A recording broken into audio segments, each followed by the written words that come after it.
دنیا کا مال و دولت اکٹھا کرنا چاہتا ہے اور جس کے اندر یہ 3 علامتیں ہیں، وَأَمَّا مَن بَخِلَ بخل کرتا ہے، وَاسْتَغْنَى لاپرواہی کرتا ہے، وَكَذَّبَ بِالْحُسْنَى اور نیکی کی بات کو جھٹلاتا ہے، اللہ کہتے ہیں فَسَنُيَسِّرُهُ لِلْعُسْرَى ہم اس کے لیے تنگیاں آسان کر دیتے ہیں، ہم اس کے لیے تنگیوں کے دروازے کھول دیتے ہیں، جو کام اس کو بنتا ہوا نظر آ رہا ہے وہ ہم کام روک دیتے ہیں۔ انسان کو یہ امید ہوتی ہے کہ یہ میرا کام ہو جائے گا، یہ میرے لیے کام ہو گیا، لیکن وہاں پر رکاوٹ آ گئی، پریشانی آ گئی، اللہ نے کوئی نہ کوئی وہاں پر پریشانی کو ڈال دیا ہے۔ اللہ فرماتے ہیں اب تو اے انسان ذرا توجہ کر، ان سعیکم لشتی اپنی کوششوں کو دیکھ، اپنی ترجیحات کو دیکھ، اپنے خوابوں کو دیکھ، تیرے خواب کیا ہے؟ اگر تو پہلے 3 کاموں پر عمل کر کے اپنی ترجیحات کو اللہ کی محبت حاصل کرنے میں لگا دیتا ہے تو فَسَنُيَسِّرُهُ لِلْيُسْرَى ہم تیرے لیے آسانیاں پیدا کر دیتے ہیں، تیرے لیے سہولتیں پیدا کر دیتے ہیں، رزق میں آسانی، اولاد میں آسانی، زندگی گزارنے میں آسانی، صحت میں آسانی پیدا کر دیتے ہیں۔ اور اگر اپنی ترجیحات کو اللہ اور اس کے رسول کی طرف نہیں پھیرتے ہو، آخرت کی طرف نہیں پھیرتے ہو، اللہ کی محبت حاصل نہیں کرتے ہو، دنیا کی طرف اگر تم نے اپنی ترجیحات کو پھیر لیا، دنیا کی محبت اپنے دل میں بٹھا لی، دنیا کی وجاہت اپنے دل میں بٹھا لی، دنیا کی عزت اپنے دل میں بٹھا لی اور بخل کیا، لاپرواہی کی اور نیکی کی بات کو قبول نہ کیا بلکہ نیکی کی بات کو جھٹلا دیا، اللہ کہتے ہیں ہم اس کے لیے تنگیاں پیدا کر دیتے ہیں، موڑ موڑ پر تنگی پیدا ہوگی، ہر قدم پر اس کو تنگی کا سامنا کرنا پڑے گا، پریشانی کا سامنا کرنا پڑے گا۔ اب ذرا یہ سوچئے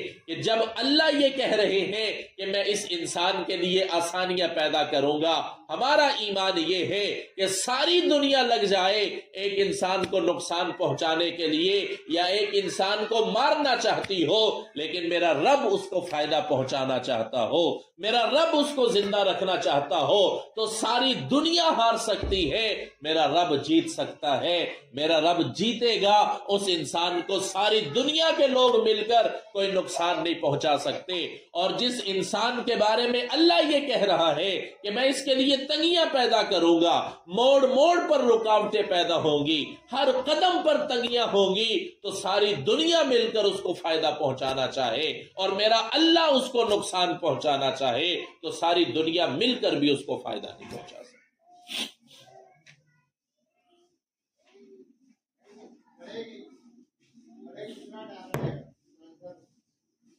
اب فیصلہ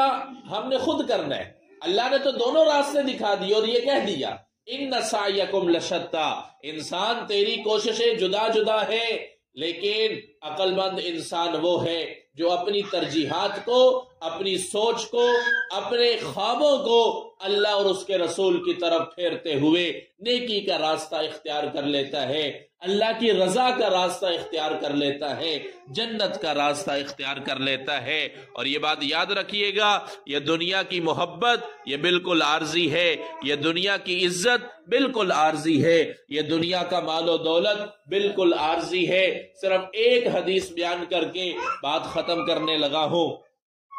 اللہ کے نبی حضرت محمد الرسول اللہ صلی اللہ علیہ وسلم نے ارشاد فرمایا، صحابہ کرام بیٹھے ہوئے تھے، اللہ کے نبی نے فرمایا، اللہ کے نبی مثال دیتے ہوئے فرمانے لگے کہ اے میرے صحابہ، ایک آدمی ہے وہ مرنے والا ہے، اس کا آخری وقت ہے، تو اس کے 3 بھائی ہیں، تو مجھے ذرا بتائیے گا ان تینوں میں سے کون سا بھائی اس کے لیے فائدہ مند ہے اور مخلص ہے؟ صحابہ کرام سن رہے تھے، اللہ کے نبی نے فرمایا کہ ایک آدمی مر رہا ہے، اس کے 3 بھائی ہیں، وہ اپنے ایک بھائی کو بلاتا ہے اور کہتا ہے کہ دیکھو ہم دنیا میں اکٹھے رہے، ہم نے زندگی گزاری، دکھ درد کے اندر ایک دوسرے میں شریک رہے، خوشیاں اور غمیاں ہم نے اکٹھی گزاری ہیں، اب میرا آخری وقت آ رہا ہے، بتا تو میرے لیے کیا کرے گا، تیرے جذبات میرے بارے میں کیا ہیں، تو میرے بارے میں کیا سوچتا ہے،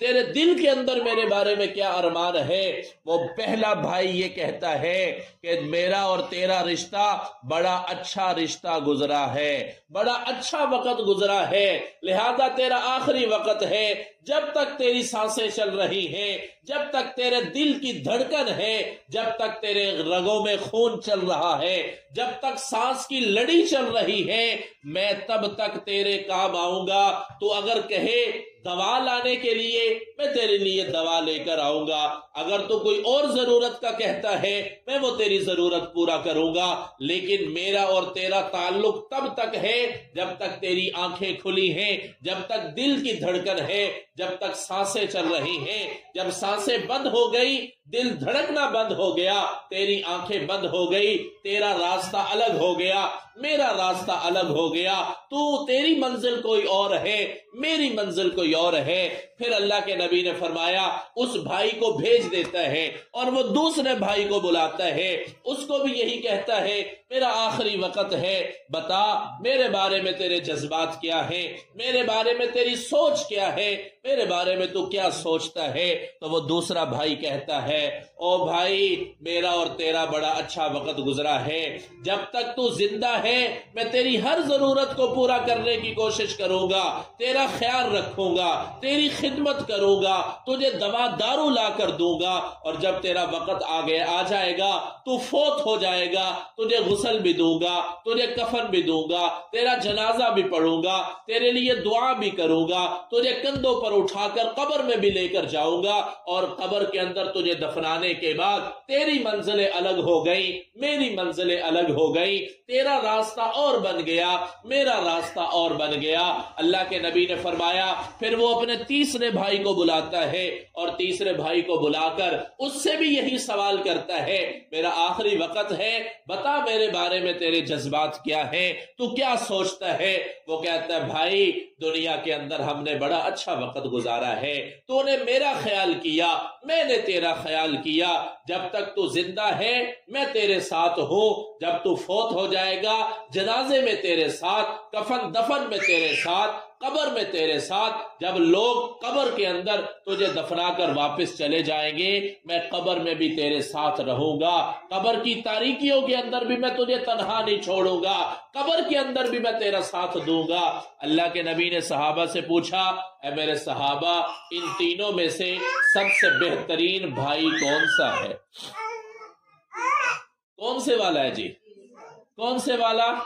تیسرا ہے۔ جب صحابہ نے بھی یہی کہا یا رسول اللہ جو تیسرا بھائی ہے وہ تو بہترین ہے، اس کی محبت تو لاجواب ہے، اس کی رفاقت تو بے مثال ہے، اس کا ساتھ تو ایسا ساتھ کسی کا نہیں ہے۔ اللہ کے نبی نے فرمایا اے میرے صحابہ پھر کان کھول لو، دل کی کھڑکیاں کھول کر اپنے دل کی تختیوں پر یہ لکھ لو کہ یہ جو پہلا بھائی تھا نا یہ انسان کی مال و دولت ہے، انسان کا پیسہ ہے، انسان کی جائیداد ہے، جس کے لیے انسان ساری زندگی مرتا کھپتا ہے، جس کے لیے انسان ساری زندگی اللہ کے احکامات سے بغاوت کر لیتا ہے۔ یہ مال و دولت یہ تب تک تمہارے کام آئے گا جب تک تمہاری زندگی ہے، جب تم مرو گے یہی مال و دولت وراثت میں چلا جائے گا، کسی اور کے ہاتھوں میں چلا جائے گا۔ سکندر بادشاہ تھا، 4 بادشاہ ایسے گزرے ہیں جنہوں نے پوری دنیا پر حکومت کی ہے، ان میں سے ایک سکندر تھا۔ جب سکندر مرا تو اس نے یہ وصیت کی تھی کہ میرے دونوں ہاتھ میرے کفن سے باہر نکال کے رکھ دینا تاکہ لوگ دیکھیں تو ان دیکھنے والوں کو یہ عبرت ہو جائے کہ یہ دنیا کا بادشاہ ساری دنیا پر حکمرانی کرنے والا جب اس دنیا سے گیا ہے تو اس کے دونوں ہاتھ خالی ہیں، اس کے دونوں ہاتھ خالی ہیں۔ اللہ کے نبی نے فرمایا یہ پہلا بھائی انسان کی مال و دولت ہے، انسان کی عزت ہے، انسان کا عہدہ ہے، انسان کا بینک بیلنس ہے، انسان کی جائیداد ہے، یہ تب تک تمہارے ساتھ ہے یا تب تک تم اس سے فائدہ لے سکتے ہو جب تک تمہاری زندگی چل رہی ہے، جب تک تم زندہ ہو۔ پھر اللہ کے نبی نے فرمایا کہ یہ جو دوسرا بھائی ہے فرمایا یہ دوسرا بھائی انسان کے رشتہ دار، انسان کی اولاد، انسان کی بیوی، اگر بیوی ہے تو انسان کا خاوند، انسان کے بہن بھائی، انسان کے عزیز و اقارب ہیں کہ جب تک انسان زندہ رہتا ہے اٹھاتے ہیں، ہاسپٹل بھی لے کے جاتے ہیں، دوائی دارو کا بھی بندوبست کرتے ہیں، اخراجات بھی اٹھاتے ہیں، خدمت بھی کرتے ہیں۔ جب انسان مر جاتا ہے، مرنے کے بعد غسل دیتے ہیں، کفن پہناتے ہیں، جنازہ پڑھتے ہیں، جنازہ پڑھنے کے بعد قبر میں چھوڑ کر واپس آ جاتے ہیں۔ دنیا کی تاریخ میں کوئی بھی ایسا رشتہ نہیں ہے، کوئی میاں بیوی ایسے نہیں ہے کہ اگر بیوی مر گئی تو خاوند نے یہ کہا ہو کہ مجھے اس کے ساتھ زندہ دفنا دو، باپ مر گیا ہو تو بیٹوں نے کہا ہو کہ مجھے اپنے باپ کے ساتھ دفنا دو، ماں مر گئی ہو تو اولاد نے کہا ہو کہ میری ماں جا رہی ہے لہذا میں بھی اپنی ماں کے ساتھ جانا چاہتا ہوں، مجھے بھی قبر کے اندر دفن کر دو۔ کوئی نہیں کہتا، کوئی نہیں کہتا۔ اللہ کے نبی نے فرمایا قبر میں اتارنے کے بعد یہ رشتہ دار، یہ بہن بھائی، یہ اولاد، یہ میاں بیوی کا رشتہ، یہ سارے کے سارے واپس آ جاتے ہیں۔ انسان نے آگے خود اکیلے سفر کرنا ہے، انسان کا راستہ جدا ہو گیا، انسان کی منزل جدا ہو گئی۔ تیسرے نمبر پر اللہ کے نبی نے فرمایا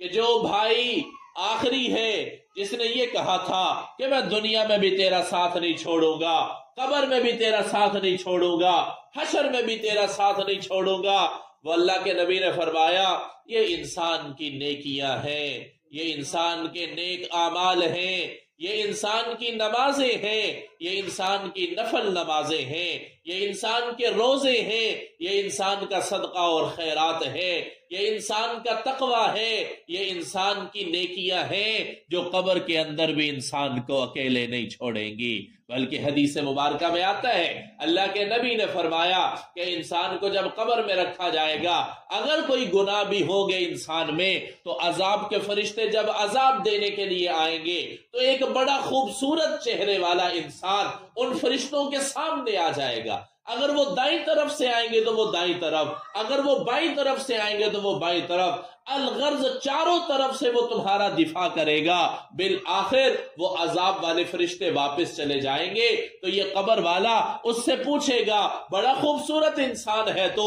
آج سے پہلے تو میں نے تجھے نہیں دیکھا، تو کون ہے؟ مجھے کیوں عذاب سے بچا رہا تھا؟ مجھے کیوں ان فرشتوں سے بچا رہا تھا؟ تو وہ یہ کہتا ہے، ایک روایت کے اندر تو مطلقاً آتا ہے کہ وہ انسان کے نیک اعمال ہوں گے، وہ یہ جواب دے گا کہ میں تیری نیکیاں ہو، اور ایک روایت کے اندر یہ آتا ہے کہ جو انسان روزانہ عشاء کی نماز کے بعد سورہ ملک کی تلاوت کرتا ہے تو اس انسان پر اللہ تعالی قبر کا عذاب ہٹا لیتے ہیں۔ اب فیصلہ آپ کے ہاتھ میں ہے، انسان کی ترجیحات تو مختلف ہے، اگر ہم اپنی ترجیحات کو اللہ اور اس کے رسول کی طرف پھیر دیں گے، اگر ہم اپنی ترجیحات کو آخرت کی طرف پھیر دیں گے، پہلے نمبر پر تو اللہ نے فرمایا فَسَنُيَسِّرُهُ لِلْيُسْرَىٰ، ہم دنیا میں ہر کام اس کے لیے آسان کر دیں گے، اور آخرت کے اندر اس کے لیے جنت الفردوس ہوگی، اور قبر اس کے لیے کشادہ کر دی جائے گی، نامہ اعمال اس کو دائیں ہاتھ میں دے دیا جائے گا، اللہ کے نبی کی اس کو شفاعت نصیب ہوگی، اللہ کے نبی کے ہاتھوں اس کو جام کوثر دیا جائے گا، حوض کوثر پر وہ نبی کے ہاتھوں سے کوثر کا پانی پیے گا۔ اور جو انسان اپنی ترجیحات دنیا بنا لیتا ہے، جو انسان اللہ کی محبت کی بجائے دنیا کی محبت اپنے دل میں لے آتا ہے، یہ انسان اللہ فرماتے ہیں فَسَنُيَسِّرُهُ لِلْعُسْرَىٰ، ہم اس کے لیے تنگیاں پیدا کرتے ہیں، رکاوٹیں پیدا کرتے ہیں، مشکلات پیدا کر دیتے ہیں، پریشانیاں، مصیبتیں، بیماریاں، مختلف طرح کی آزمائشوں میں اس کو مبتلا کر دیتے ہیں۔ اب فیصلہ آپ کے ہاتھ میں ہے، اور یہ اللہ نے 3 قسمیں اٹھا کر کہا ہے إِنَّ سَعْيَكُمْ لَشَتَّىٰ، اے انسان تیری کوشش جدا جدا ہے، اپنی کوششوں کو، اپنی ترجیحات کو اللہ اور اس کے رسول کی طرف پھیر لیجئے۔ خدا کی قسم دنیا میں بھی سرخرو ہو جائیں گے، قبر میں بھی سرخرو ہو جائیں گے، اور آخرت کے اندر بھی سرخرو ہو جائیں گے، ورنہ پچھتاوا ہی پچھتاوا ہے، ورنہ عذاب ہی عذاب ہے، ورنہ ذلت ہی ذلت ہے، ورنہ پریشانی ہی پریشانی ہے۔ اللہ تعالیٰ کی ذات سے دعا ہے اللہ تعالیٰ ہم سب کو جو کچھ کہا سنا عمل کی توفیق عطا فرمائے۔ وآخر دعوانا ان الحمد للہ رب العالمین۔